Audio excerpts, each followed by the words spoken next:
والنهاردة وفي تالت حلقاتنا من سلسلة قصص الأنبياء هنكمل القصص اللي ابتديناها في الحلقات اللي قبل كده. والقصة النهاردة هنتكلم فيها عن النبي التاني اللي جه بعد سيدنا آدم عليه السلام. النهاردة هكون قصتنا عن قصة نبي الله شيث ابن سيدنا آدم. طب تعالوا نرجع مع بعض كده ونفتكر احنا وصلنا في الحلقة اللي فاتت لحد فين. ايه اللي حصل لسيدنا آدم لما عرف ان هابيل اتقتل؟ سيدنا آدم زعل قوي على موت هابيل لانه كان ابن صالح ومؤمن وبيسمع كلام ربنا. فضل سيدنا آدم هو وستنا حواء زعلانين عليه لحد ما في يوم من الايام ستنا حواء خلفت ولد. فرح سيدنا آدم جدا لان ده عوض من ربنا سبحانه وتعالى عن هابيل. طيب الولد ده سموه ايه؟ بالظبط كده، ده قصة النهاردة. سموه شيث. طب يعني ايه شيث؟ يعني هبة الله، يعني عوض ربنا سبحانه وتعالى، يعني هدية جميلة قوي من ربنا. ربنا بعت شيث لسيدنا آدم وستنا حواء عشان يعوضهم بيه عن موت هابيل وزعلهم عليه.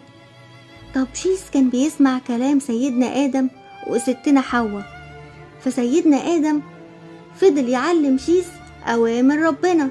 سيدنا شيث كان ابن صالح وبر بوالديه، كان بيسمع كلام سيدنا آدم ويتعلم منه أوامر ربنا سبحانه وتعالى. سيدنا آدم علمه كل حاجة علمها له ربنا. سيدنا آدم عاش سنين كتير جدا، عاش لحد ما شاف أولاده وأولاد أولاد أولاده. إيه ده؟ هو عاش كم سنة؟ عاش 1000 سنة. سيدنا آدم كبر قوي، خلاص كان قرب يموت، فقال لشيث أنا هوصيك وصية ولازم تعملها. قال له أنا عايزك تعلم الناس الخير وتبعدهم عن الشر، تعلم الناس إنهم يحبوا ربنا ويعبدوه ويبعدوا عن العدو المبين لهم اللي هو الشيطان وما يسمعوش أبدا كلامه.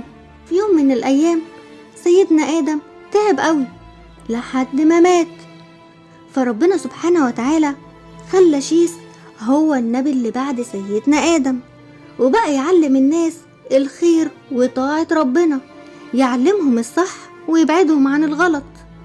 وبعد سنة من موت سيدنا آدم ماتت ستنا حواء.